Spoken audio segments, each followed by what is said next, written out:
Hola a todos, buenas noches. Bienvenidos a nuestro curso de farmacología para droguistas, un curso exclusivo de la Escuela Latinoamericana de Farmacia. Eh, Usualmente dan cursos de farmacología, pero más orientado hacia enfermería o hacia medicina. Nosotros hablaremos del medicamento como un elemento importante de lo que hacemos y desde la farmacia. Este es un curso exclusivo, como dije, de la Escuela Latinoamericana de Farmacia y siempre invitamos para las primeras clases a estudiantes presenciales y virtuales de Unisalud y de otros programas patrocinados por laboratorios. Bueno, hoy abordaremos el medicamento como tema principal y pues estaremos viendo varios videos de apoyo que son muy importantes. Quiero hacer la aclaración de que este es un curso para droguistas, para personal de farmacia, no es para formular, es diferente la función que hacemos con el medicamento. Y esto es claro, que el único que puede diagnosticar y prescribir medicamentos es el médico. La única que puede administrar medicamentos es la enfermera, con excepciones como los medicamentos ambulatorios que pueden ser administrados por cuidadores o los medicamentos por vía intramuscular en paciente adulto en droguería previa autorización.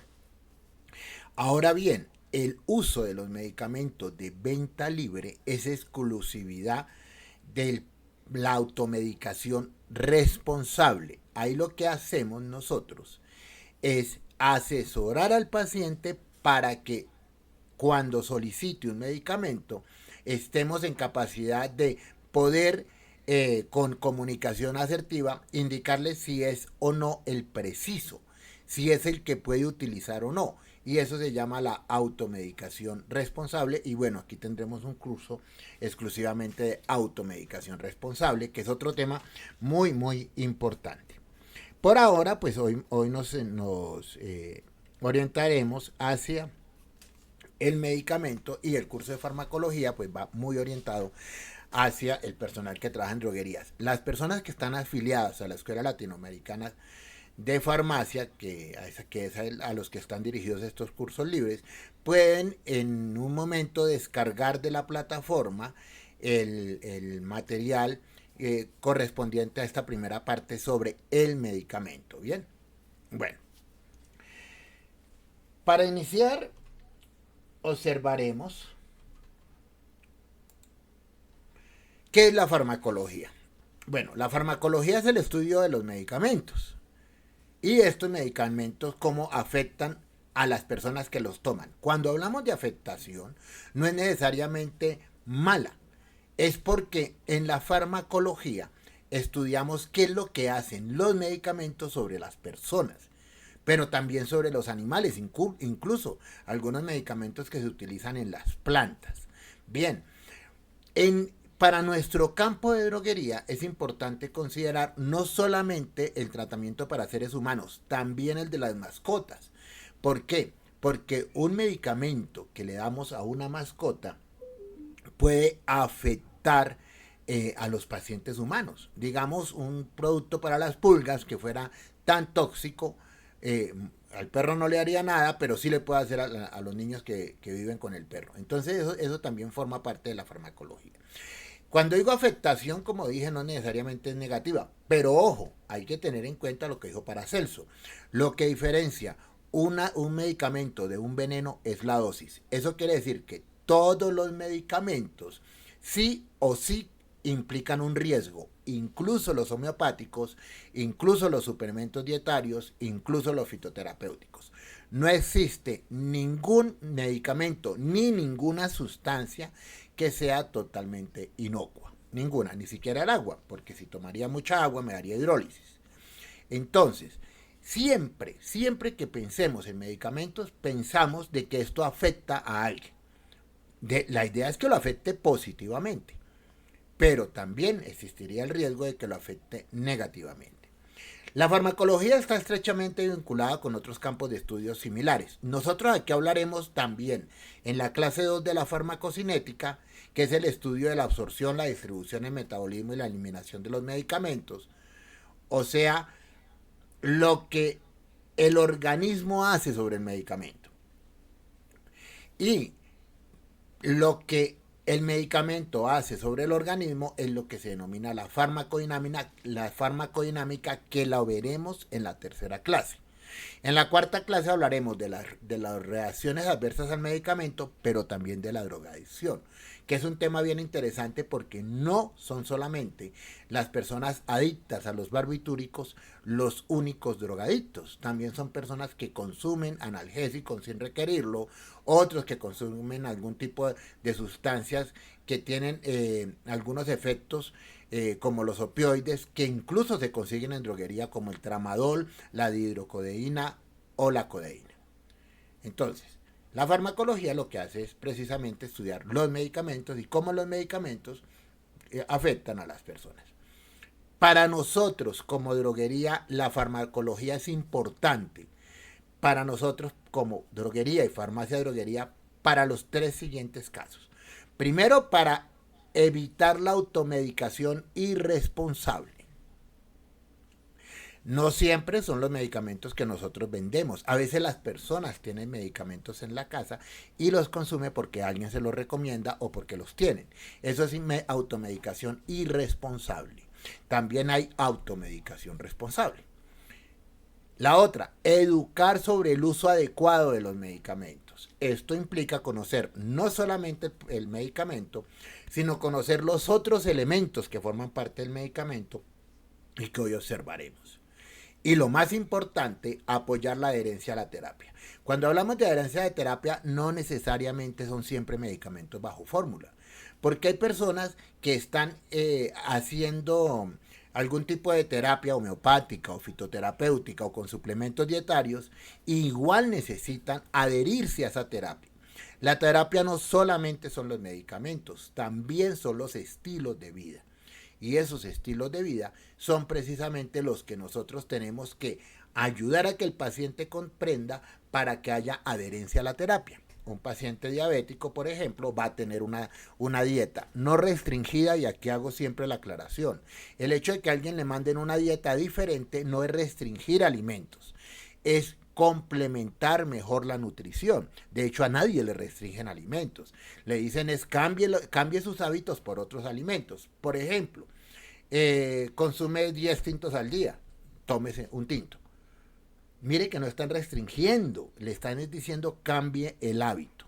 Y nosotros tenemos que, en esta parte de la adherencia a la terapia, apoyar también los estilos de vida saludables.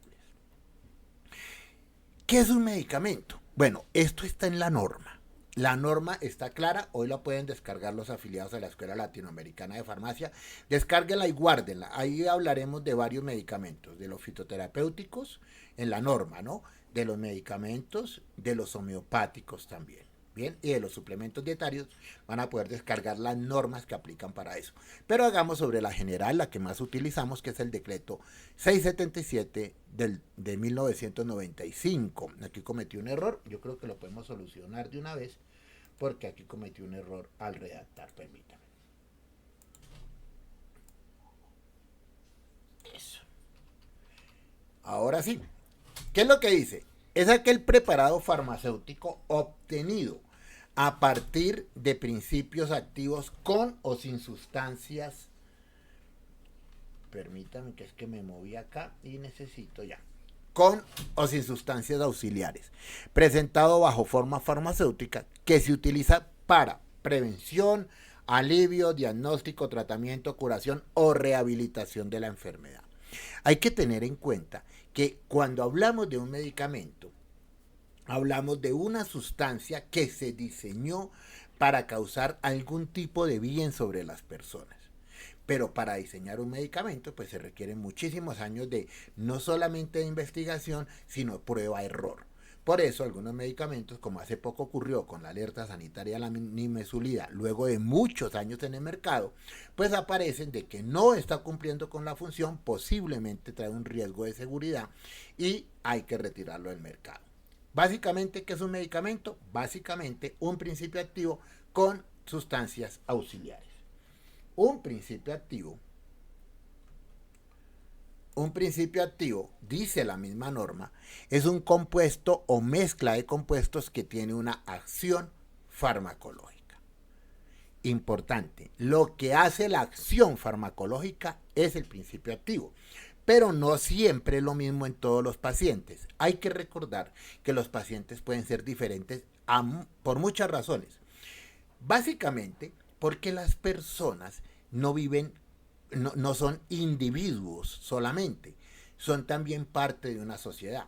Por eso, en sociología, nosotros no hablamos de que las personas sean biológicas, son también biográficas. Esto quiere decir que esas personas tienen tras de sí una cantidad de elementos que los hacen importantes y diferentes, como por ejemplo la cultura. ¿Qué comemos nosotros? ¿Qué comimos de niños? ¿Qué comemos de adultos?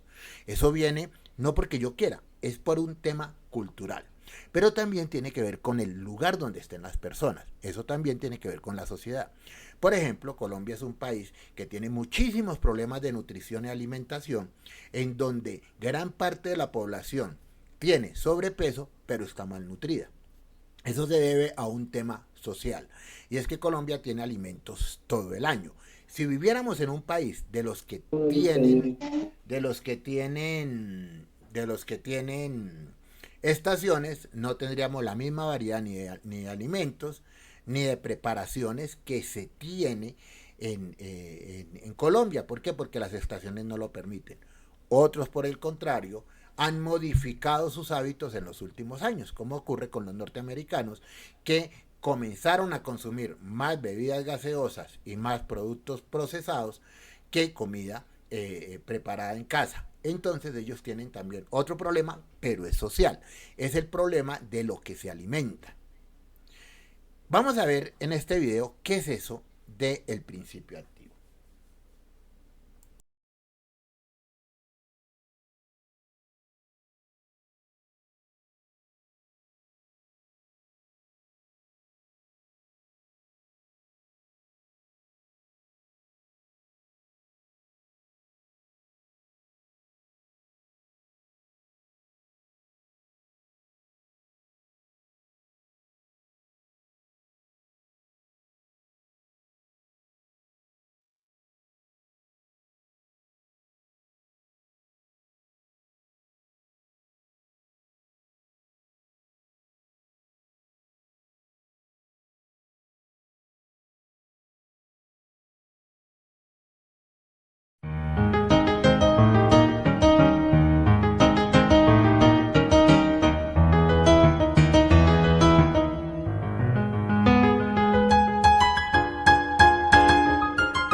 Miren que el video les habla de un tema muy importante. Los principios activos tienen un nombre que es común para todos los países. Bueno, con algunas excepciones. Por ejemplo, Colombia utiliza el término acetaminofén, en tanto que casi todo el mundo utiliza el término paracetamol. ¿Para qué sirve el nombre? Para poderlo identificar. Pero ojo, es diferente que un producto tenga un principio activo a que sea igual a todos. Ahora bien, los principios activos sirven para tener una acción farmacológica, pero ustedes también van a encontrar productos que no tienen principio activo, pero que sí tienen una acción farmacológica. Eso es lo que llamamos un placebo. ¿Para qué se da un placebo? Pues un placebo se da básicamente para continuar con un tratamiento o para deshabituar al paciente sin que el paciente logre, tenga la inquietud de que le están dando o quitando. ¿Recuerdan las píldoras de planificar? Pues bueno, esas vienen de 21 tabletas, porque el ciclo hormonal es de 21 días. Pero la señora debe descansar un lunes y comenzar un lunes siguiente. Descansar, no tomar nada. Ocurre algo, muchas señoras se les ocurre, se les olvida. Y para evitar ese olvido, la industria farmacéutica creó un placebo, que son 7 tabletas que tienen un color diferente y que no tienen un principio activo, pero que sí tienen una acción. ¿Cuál es la acción? Que la señora siga tomando día a día sin que se le olvide que tiene que esperar una semana. Sencillamente, al terminar el día, el último tableta del estuche compra otro y sigue durante los siguientes 28 días. Esto es importante entenderlo porque, bueno, algunas personas dicen que eso tiene hierro y que sirve para echárselo a las matas, bueno, con una cantidad de cosas. Pero la verdad es que no tiene nada. Pero no es porque al no tener nada no funcione. Sí funciona. Pero funciona con ese fin específico. Que la señora no olvide eso. Otras se utilizan para deshabituar, por ejemplo, los pacientes que son adictos a algunos medicamentos o a algunas drogas. Esos pacientes también se les da unos placebos, o sea, digamos que tiene que tomarse una tableta diaria, pero lo vamos a deshabituar. Le damos una del mismo color, de la misma forma, pero no tiene nada. Pero tenemos que dársela para que el paciente no vaya a sentir un efecto rebote. Eso es lo que realmente hacemos con ese tipo de medicamentos. Los principios activos son muchísimos y esos principios activos pueden variar de un laboratorio al otro. No porque varíe el principio activo, sino porque la tecnología utilizada puede hacer que el principio activo no funcione de la misma manera. Ahorita miraremos ese caso.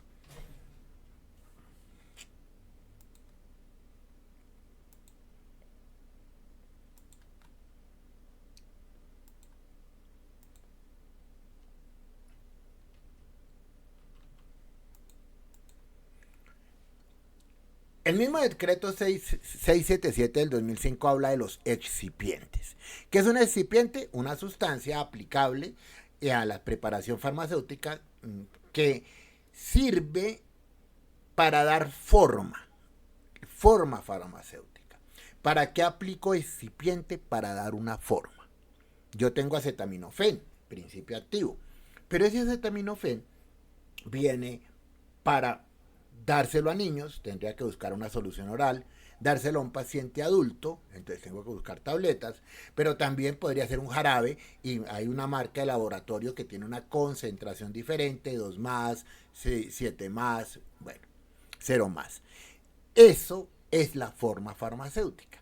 No hay que confundir forma farmacéutica con la presentación del producto. La forma farmacéutica es la que damos. ¿Cuáles son las formas farmacéuticas? Ustedes lo tienen como base de su conocimiento porque son técnicos o son regentes de farmacia y saben que algunas son sólidos, otros son líquidos y otros son en otras presentaciones como los semisólidos o los geles.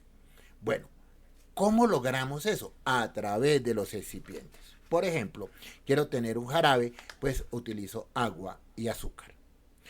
Pero mire, dice la norma que no presenta actividad farmacológica significativa, pero sí podría presentar una actividad farmacológica si el paciente tiene una condición especial. Vamos de nuevo. ¿Qué ocurre con los jarabes? Los jarabes tienen agua y azúcar. Eso es universal para los jarabes, pero si tengo un paciente diabético, no le puedo dar jarabe. ¿Por qué? Porque el jarabe tiene azúcar y él no puede consumir azúcares. Entonces debo tener una especie de forma farmacéutica similar al jarabe, pero que no tenga azúcar. Podría utilizar, por ejemplo, la stevia. Y así sucesivamente. Otros, por ejemplo, puede ser porque tienen algún tipo de restricción, por ejemplo, al gluten. Y algunos preparados que son suplementos dietarios podrían traerlo, y por eso usted algunas veces ve en la caja que dice este producto fue preparado en una planta de producción que procesa harinas, gluten y esas cosas. ¿Para qué lo hacen? Para que se sepa que si hay algún paciente que tiene tolerancia, entonces no puede consumir ese tipo de productos. Los excipientes por sí solos no tienen ningún efecto, ojo, un efecto farmacológico, y forman parte, le permiten a la industria convertir eso en un producto. Ojo, yo no puedo cambiar la forma farmacéutica en la vía. Me explico. Un paciente no puede abrir una ampolla de diclofenaco y tomársela y creer que le va a quitar el dolor por no inyectarse. No, porque está diseñado para inyectarse. Eso es muy frecuente, sobre todo con el uso de algunos productos que son cápsulas duras, o sea, traen polvo adentro y las personas las abren para utilizarla en las heridas, por ejemplo. Ojo, también los excipientes tienen que ver, y lo veremos en la próxima clase, con la farmacocinética. ¿Por qué? No es lo mismo una tableta de ibuprofeno, tableta esa que se vende en sobre 10 y que viene en una tableta con un color naranja. Ese tiene un excipiente que es básicamente una harina que al comprimirse, es un polvo comprimido, convierte eso en una tableta larga. Y no es lo mismo esa tableta larga a un ibuprofeno líquido, cuyo excipiente es diferente. ¿Por qué? Porque el excipiente del ibuprofeno que viene en cápsula líquida está diseñado para que sea mucho más rápido a su acción al momento de llegar al estómago. Esto hay que conocerlo claramente. Y ojo con esto, yo no puedo en la farmacia cambiar un producto farmacéutico por otro producto farmacéutico si no tengo en cuenta el excipiente. Y el excipiente lo tengo en cuenta en la forma farmacéutica. O sea, yo no puedo cambiar un producto de Liberación Retar por una tableta normal, porque si no, no haría ningún efecto. ¿Por qué? Porque el excipiente es el que hace que funcione. La otra parte dice, el excipiente sirve para dar tamaño y volumen a un producto. Eso está claro. Y para comunicarle, ojo con este término, biodisponibilidad, aceptabilidad y facilidad de administración en uno o más principios. Miren lo que dice, en la medida en que los excipientes afectan la liberación del principio activo, ellos pueden afectar la actividad farmacológica del producto a través de cambios de su biodisponibilidad. Ojo con esta palabra, biodisponibilidad. Eso es lo que hace que un producto de marca no sea igual a un genérico y que no sea igual a una copia. Y ahorita lo miraremos en la definición que tiene el ministerio para ese producto. Como pueden ver, todo está debidamente normatizado. Observemos el siguiente video.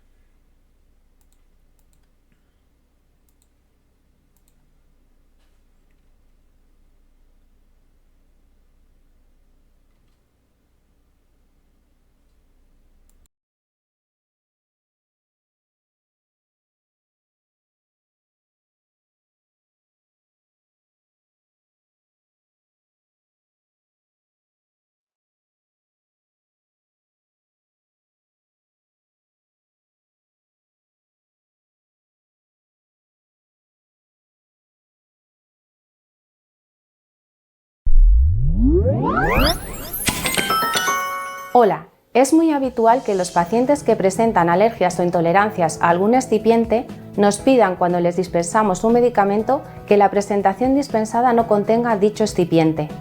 Hoy, junto con el Consejo General de Colegios Farmacéuticos, vamos a repasar los excipientes y, en concreto, algunos de los excipientes de declaración obligatoria más significativos.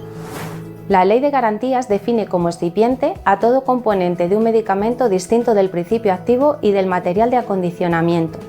Por lo tanto, los excipientes son sustancias que se añaden al medicamento, entre otras razones, para posibilitar su fabricación, su conservación y estabilidad, facilitar la administración u ocultar ciertas características, como un sabor desagradable.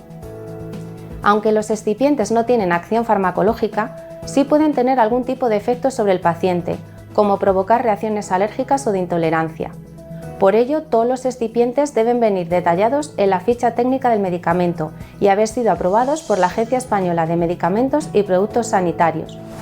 Pese a que todos los excipientes han de constar en la ficha técnica, hay algunos que, por tener mayor riesgo de producir reacciones adversas significativas, se han de incluir en el cartonaje. Son los llamados excipientes de declaración obligatoria. Además, en la ficha técnica y prospecto de los medicamentos que los contienen, se ha de incluir la información adicional que establece el anexo de la Directriz de julio de 2003 de la Comisión Europea sobre excipientes. Quizás los más conocidos son aquellos que coinciden con alimentos que también pueden provocar reacciones de intolerancia y alérgicas, como el aceite de cacahuete o de soja, la lactosa, los sulfitos, los polialcoholes, el gluten o los almidones que pudieran contenerlo, como el de trigo, de cebada o de centeno. No obstante, hay muchos otros excipientes de declaración obligatoria, como son la glucosa, la sacarosa o la fructosa, que deben tenerse en cuenta a la hora de ser dispensados a personas diabéticas o, en el caso de los dos últimos, a personas con intolerancia hereditaria a la fructosa. Los colorantes azoicos, como la tartrazina, que pueden producir reacciones alérgicas, sobre todo en personas alérgicas al ácido acetilsalicílico. El cloruro de benzalconio, que puede producir irritación ocular y alterar las lentes de contacto cuando se utiliza como conservante en presentaciones oftálmicas. El etanol, con el que hay que tener precaución en niños, en personas que padecen alcoholismo, en pacientes con enfermedades hepáticas o en pacientes epilépticos. O el potasio, con el que hay que tener precaución sobre todo en pacientes con insuficiencia renal o que deben llevar dietas pobres en potasio. Para ayudarnos en nuestro consejo farmacéutico, la base de datos BOT+ incluye la ficha técnica y prospecto en la ficha de cada medicamento, donde se pueden consultar todos sus excipientes, y además en la parte inferior, en la pestaña Datos generales, podemos consultar el detalle de los excipientes de declaración obligatoria de cada presentación. En ocasiones, estos excipientes de declaración obligatoria van acompañados de una serie de pictogramas, como por ejemplo los que van apareciendo en pantalla. No recomendado en personas celíacas. No recomendado en personas alérgicas al cacahuete. No recomendado en personas alérgicas a la soja. No recomendado en personas con intolerancia a la lactosa. Por otro lado, en las pestañas Descripción y Advertencias también podemos acceder a toda la información sobre estos excipientes de declaración obligatoria. BOT+ dispone además en la pantalla de inicio en búsquedas especiales de un buscador específico de composición, donde podemos seleccionar el principio activo que necesitemos y el excipiente de declaración obligatoria que no queremos tener, de tal manera que al realizar la búsqueda se nos proporciona un listado de los medicamentos que, teniendo el principio activo o los principios activos deseados, no lleva en su composición el excipiente. Asimismo, este buscador permite incluir otras condiciones de búsqueda, como forma farmacéutica, vía de administración o que el medicamento no necesite receta médica para su dispensación. En la nueva versión de BOT+ de 2021 se ha incluido también la posibilidad de obtener listados predefinidos con todos los medicamentos que contienen gluten o lactosa en su composición. Recuerda que puedes consultar cualquier duda sobre los medicamentos, sus interacciones, condiciones de dispensación o financiación u otras características en BOT+, la base de datos de medicamentos y productos de parafarmacia del Consejo General de Colegios Farmacéuticos. Te ayudará y resolverá las dudas que tengas. Esperamos que esta información te sirva de ayuda en tu trabajo.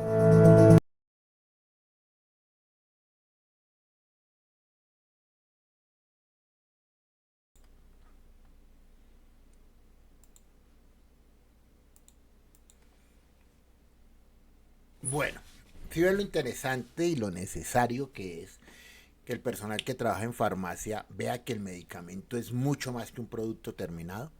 porque es que todos los elementos de un medicamento sí o sí actúan sobre las personas y sobre sus condiciones de salud. Recuerden que los medicamentos tienen ese objetivo. Al final miraremos un video sobre el medicamento como bien social, que es algo que no hemos podido comprender muy bien en Colombia, porque todavía creemos que nuestra función es vender productos y eso no tiene nada que ver con la farmacia. ¿Cómo se hace en un país como el nuestro donde está permitido que personas sin formación farmacéutica trabajen en droguería? Bueno, es un poco complejo porque el paciente se queda sin el apoyo de un profesional del área. Por eso siempre motivo mucho a que sean técnicos en farmacias para entender un poco más, pero para poder ser director técnico, que se conviertan en regentes de farmacia, ya que ellos ven una materia que es la farmacognosia, la farmacotecnia, la farmacología, que van 2 semestres, y van comprendiendo poco a poco cómo funciona esto. Esto para poder orientar al usuario. Orientar al usuario no solamente es saludarlo y ser buenas personas, no, es educarlo entendiendo todo lo que corresponde al medicamento. Esto también hace que seamos responsables con la información que le damos. Bueno, sigamos entonces.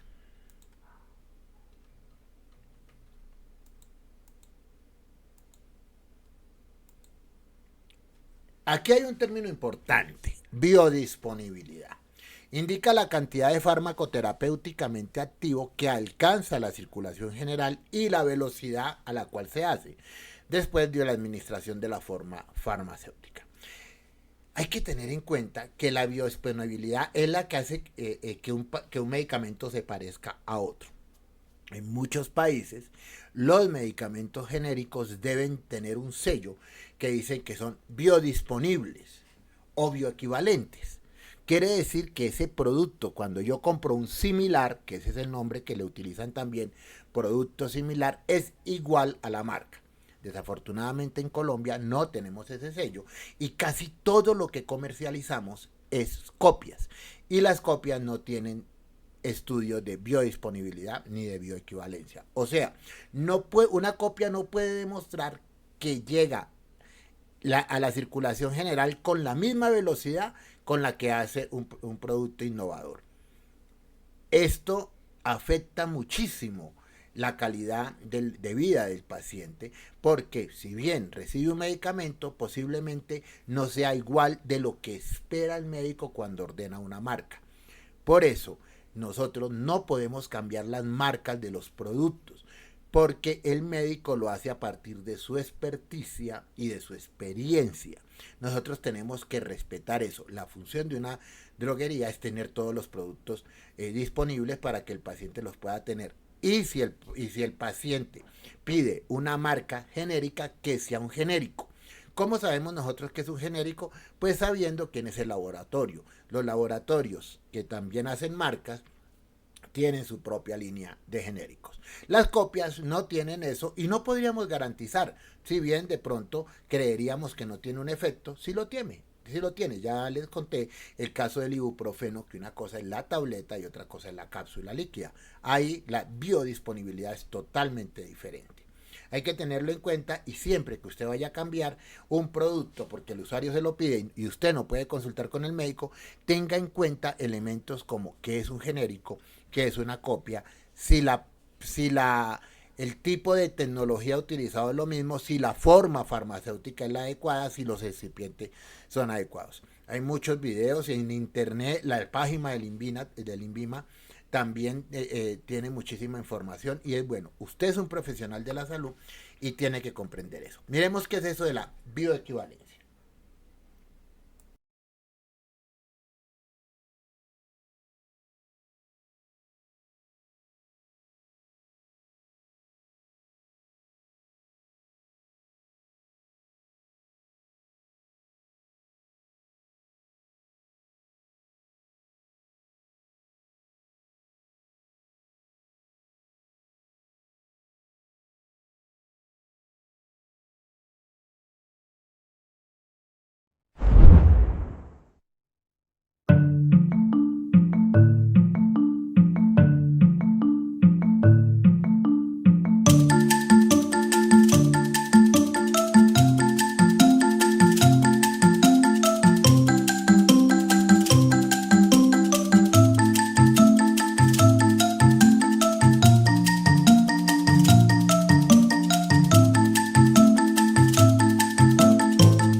Como pueden ver, es Chile.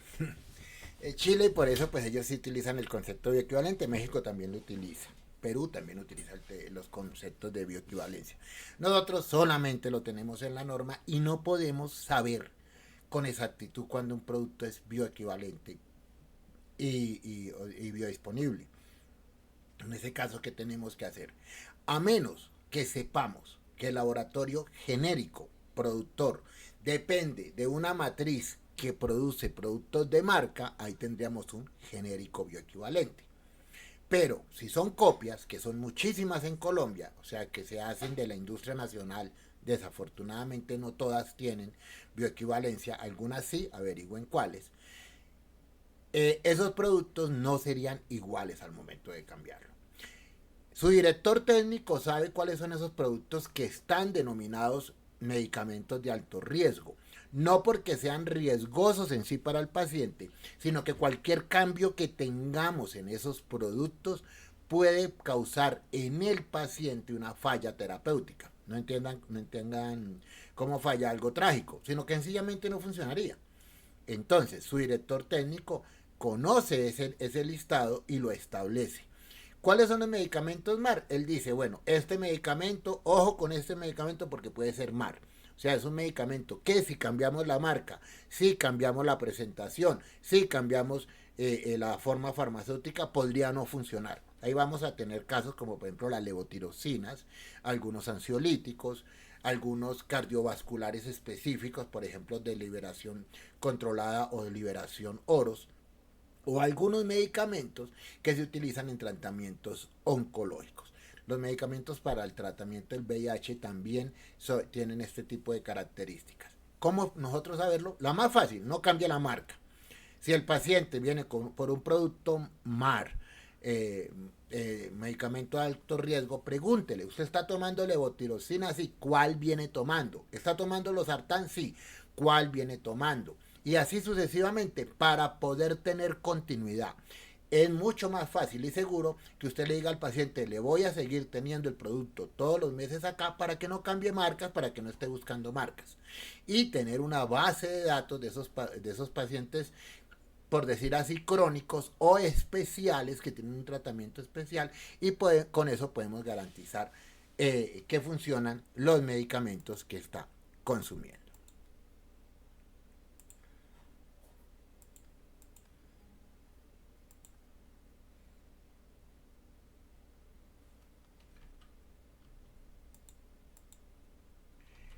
Miren lo que dice el decreto, muy importante. Los envases, rótulos, etiquetas, empaques hacen parte integral del medicamento. Si un producto, usted no puede romper el envase, ni el rótulo, ni la etiqueta, ni los empaques. Por eso está prohibido fraccionar medicamentos. Usted no puede fraccionar medicamentos. Si el medicamento viene sobre blister de 10, se deben vender los 10. Porque ahí está precisamente el envase, el rótulo, la etiqueta, la fecha de vencimiento, la información del producto. Con esto evitamos que a veces fraccionan y que si la droguería dice, yo me quedo con la fecha de vencimiento por si llega a la secretaría. Y entonces el usuario, ¿qué va a hacer? Él no lleva la fecha de vencimiento. Otros tienen, y sobre todo los usuarios tienen en la casa productos que terminan en INA 500, pero no saben qué es. Todo esto hace parte integral del medicamento. O sea, el medicamento no es solo un principio activo y un excipiente, sino también un todo. En ese todo están los envases, los rótulos, las etiquetas y los empaques. Dos términos que vamos a tener muy en cuenta: concentración y presentación. La concentración es la cantidad de principio activo de un medicamento. Cantidad de principio activo que generalmente es una fórmula matemática con un numerador y un denominador, es un fraccionario. Y la presentación es la forma en la cual está dispuesto el medicamento, o sea, cómo lo empacaron y cómo se lo entregó al usuario. Un error muy común que veo en el personal de farmacia, principalmente hospitalario, es que ellos dicen que hacen cálculos de dosis. No, ellos no tienen que calcular dosis, porque el que establece la dosis es el médico. Lo que hace la farmacia es verificar que la concentración y la presentación del producto corresponde. Aquí tenemos un caso muy común, la amoxicilina. La amoxicilina, tengan en cuenta lo siguiente, la amoxicilina, principio activo amoxicilina, que es un antibacteriano, viene en una forma farmacéutica bien interesante. Uno la compra en un polvo para preparar suspensión, pero casi siempre hablan de amoxicilina suspensión. No, y si usted ve el empaque dice polvo para suspensión, o sea, la forma farmacéutica es un polvo, pero se consume líquido. En suspensión, ¿cómo logro la suspensión? Adicionándole agua. Y entonces ahí tengo la concentración. Para poder lograr la concentración tengo en cuenta la flechita que me coloca el fabricante para poder garantizar que al llegar agua hasta ahí, agitamos un poco, baja porque hay soluto y solvente, otro poquito de agua, tenemos lo que el fabricante dice que es la concentración. 250 miligramos de amoxicilina por cada 5 mililitros de producto, o sea, de suspensión. ¿Y cómo viene la presentación? De 100 mililitros. ¿Son diferentes los medicamentos innovadores de los de marca o de los genéricos? Sí. Ya se los dije por la bioequivalencia. Pero también tiene que ver con la tecnología farmacéutica. Por eso es muy importante que quien entregue el medicamento sea un profesional para poder orientar al paciente, no los alcanzafrascos. Por eso, y sigo insistiendo mucho, hay que seguirse formando.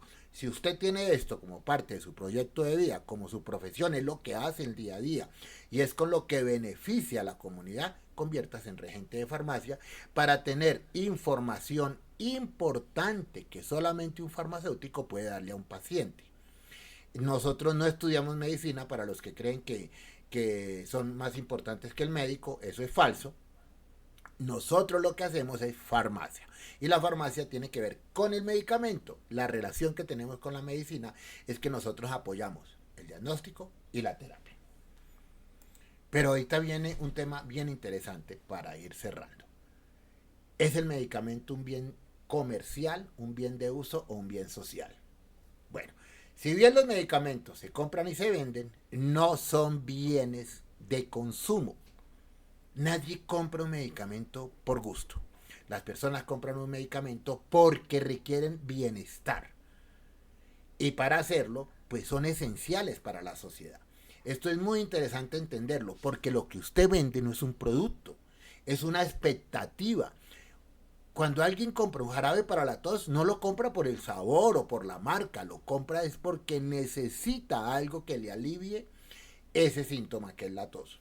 Es un síntoma, porque no es una enfermedad, la tos representa algo y ya le correspondería al médico, si la tos no mejora, determinar la causa. Observemos esta entrevista para entender un poco más esto.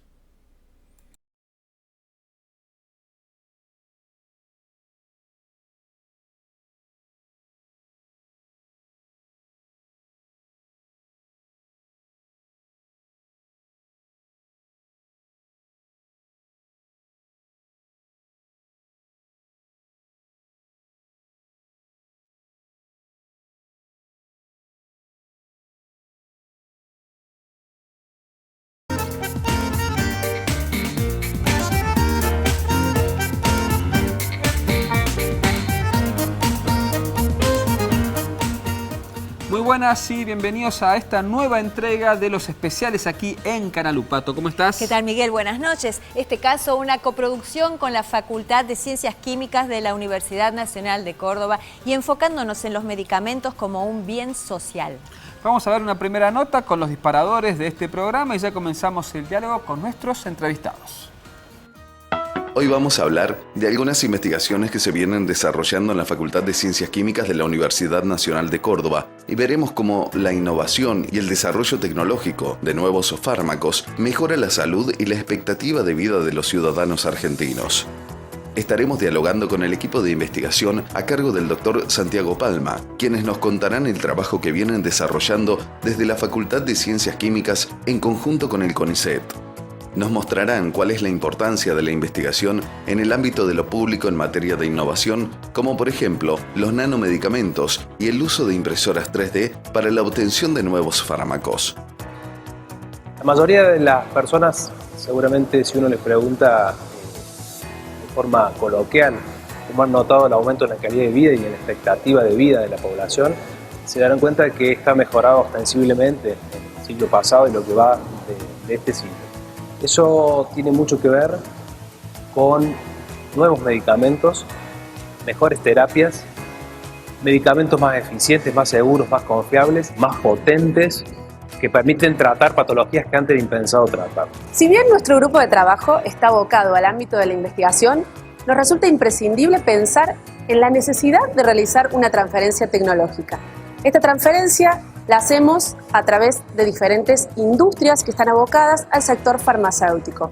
Por un lado, aprovechamos las inquietudes que tienen estas industrias que vienen buscando un apoyo del sector académico y por otro lado, también somos capaces de generar nuestros propios proyectos y trabajar en forma conjunta con la industria farmacéutica, siempre aprovechando las capacidades y las cualidades o habilidades con las cuales cuenta nuestro equipo de trabajo. La investigación en entornos públicos, como son las universidades nacionales o el CONICET, tiene un impacto altamente positivo en el desarrollo del país.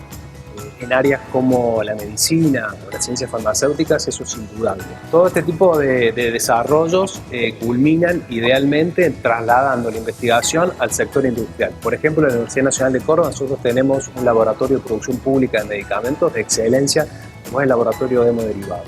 Muchos desarrollos que se hacen en distintos lugares pueden terminar en un medicamento disponible en el paciente en un encuadre industrial como es el laboratorio de hemoderivados.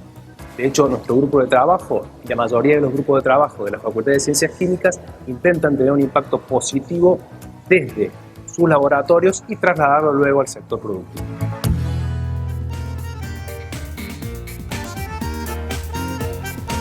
Saludamos ya a nuestros invitados de hoy. El decano de la Facultad de Ciencias Químicas, Gustavo Chabrando. ¿Qué tal? Buenas noches. Buenas noches. Y el director del Centro de Química Aplicada de la facultad, el doctor Pablo Manso. ¿Qué tal? Buenas noches. Bienvenidos.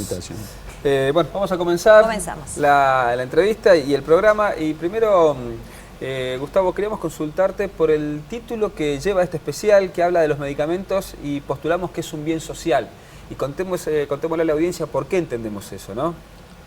Sí, yo creo que es fundamental poder entender el medicamento como un bien social porque cumple un bien social, en el sentido de que últimamente estamos en un dilema entre que si el medicamento es una mercancía o termina siendo un instrumento de poder solucionar los estados de enfermedad o contribuir con el bienestar de salud de nuestra población.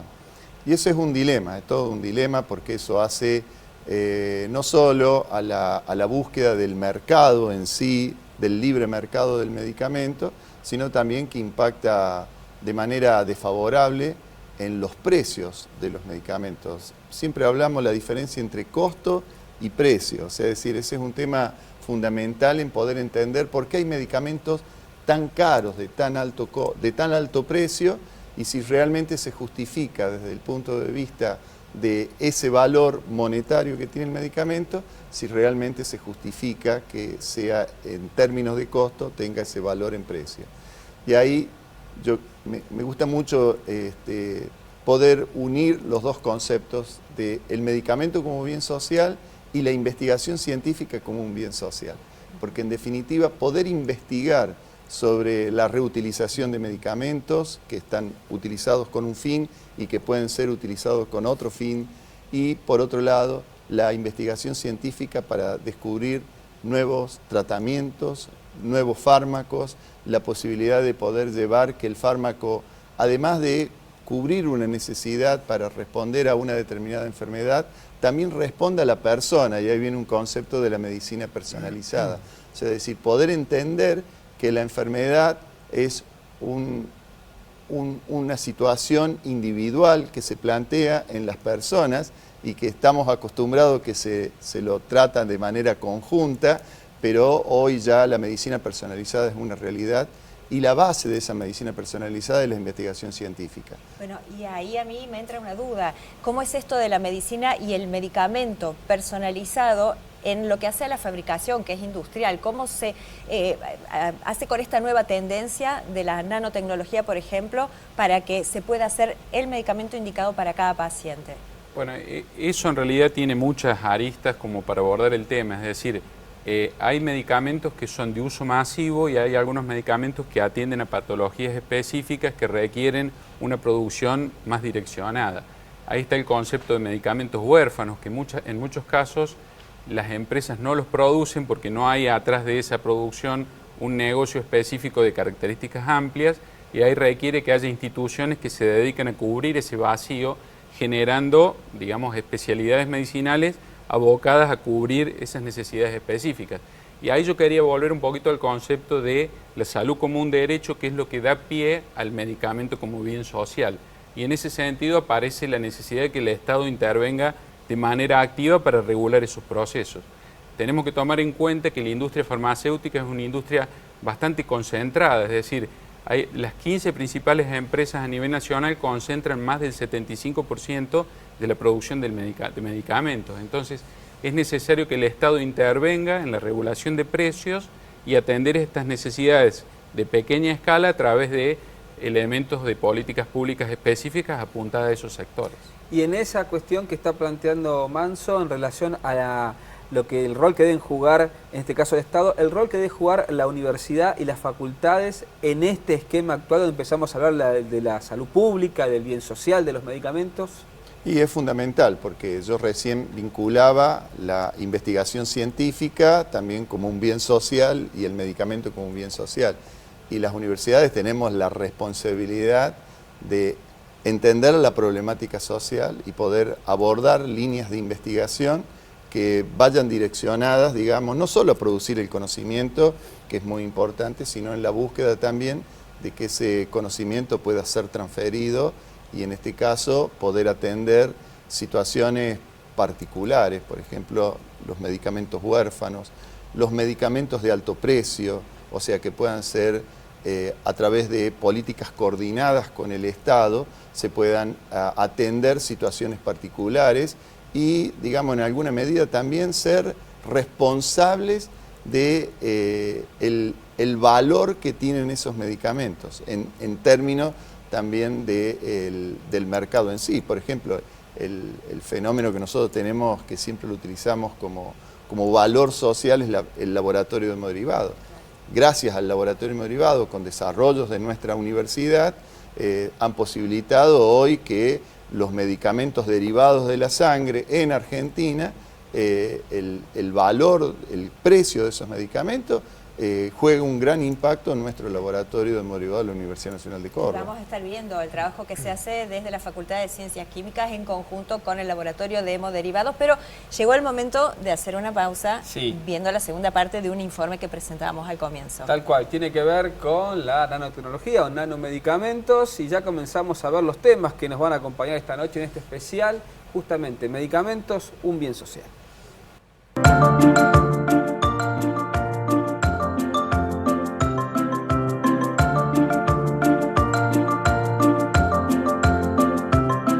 Nuestro grupo de trabajo, por ejemplo, toma activos de eficacia farmacéutica controlada y los convierte en un medicamento con herramientas tecnológicas. Dentro de esas herramientas tecnológicas tenemos la nanotecnología.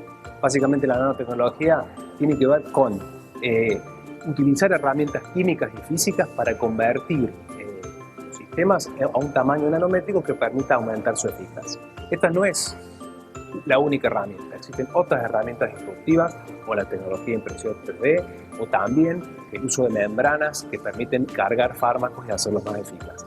Mi nombre es Nahuel Camacho, estoy desarrollando mi tesis doctoral en el Laboratorio de Tecnología Farmacéutica y mi tema de trabajo es la obtención de nanocristales.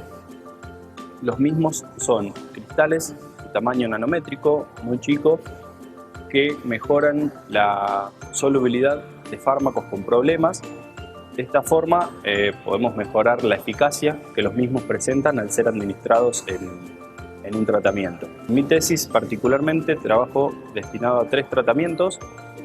La carga de estos nanocristales en membranas de colágeno que se usan en implantología dental para evitar infecciones con antibióticos, en trauma de cráneo con corticoides para evitar los efectos de la inflamación a nivel cerebral. Y por último, en insertos obtenidos por impresión 3D de colágeno para el tratamiento y la mejora de la terapéutica del glaucoma. Las 3 plataformas tienen como objetivo mejorar la adherencia y poder administrar los nanocristales de forma eficiente en humanos. El diseño de medicamentos debe adaptarse en muchos casos a las tendencias terapéuticas que existen en el mercado. Una de esas tendencias es que cada vez es más necesario adaptar los tratamientos hacia la personalización. Si bien somos todos diferentes, tenemos colores de cabello diferentes, pesamos distinto, hasta ahora los medicamentos han sido similares, todos tomamos la misma cantidad de dosis de un determinado medicamento. Eso está cambiando y cada vez es necesario que eso se adapte más. Para eso estamos desarrollando una línea de investigación que tiene que ver con imprimir medicamentos personalizados para cada paciente. Para eso es necesario investigar tintas donde podamos cargar los fármacos y diseñar todo lo que tiene que ver con el hardware, es decir, distintas impresoras que puedan instalarse en farmacias comunitarias y de esa forma proveer ese tipo de medicamentos.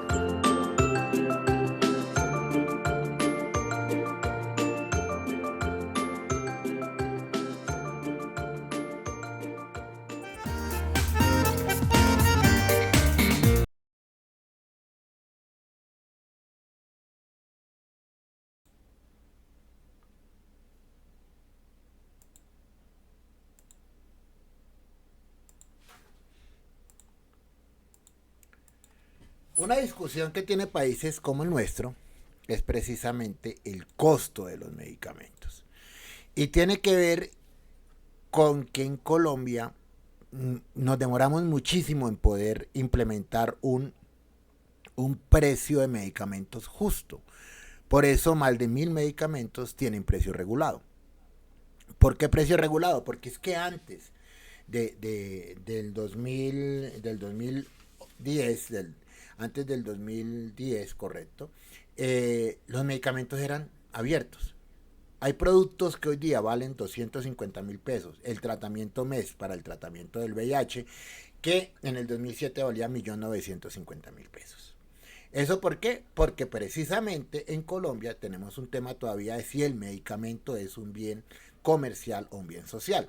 Ya lo vimos, debe ser un bien social, sin embargo, sigue siendo en nuestro medio un bien comercial. Por eso, hasta el 2018 se vino a exigir que la droguería tuviera personal idóneo, personal que se formara en farmacia para poder entender que lo que hace impacta directamente sobre la calidad de vida de las personas. Esto pues deja también abierta la posibilidad para que ustedes pues continúen sus estudios y se conviertan en profesionales de farmacia. Bueno, ya finalizamos con esta primera parte, es apenas una parte introductoria de lo que es la farmacología. Como dije, este es un curso que pertenece a la Escuela Latinoamericana de Farmacia. Invitamos personas de otros, de las modalidades de Unisalud. Pero, pues si quieren continuar y obtener una constancia que es muy importante, para pues su hoja de vida, pues los invito a que se comuniquen a ese número de WhatsApp para que les informen cómo poder continuar este y otros 30 cursos que tiene la Escuela Latinoamericana de Farmacia. Los dejo entonces para que terminen su noche, tengan una excelente venta, pero sobre todo, al momento de entregar un producto, piensen que no es una venta, es sobre todo un elemento que está aportando a la calidad de vida de las personas. A todos una feliz noche y nos vemos en otra oportunidad.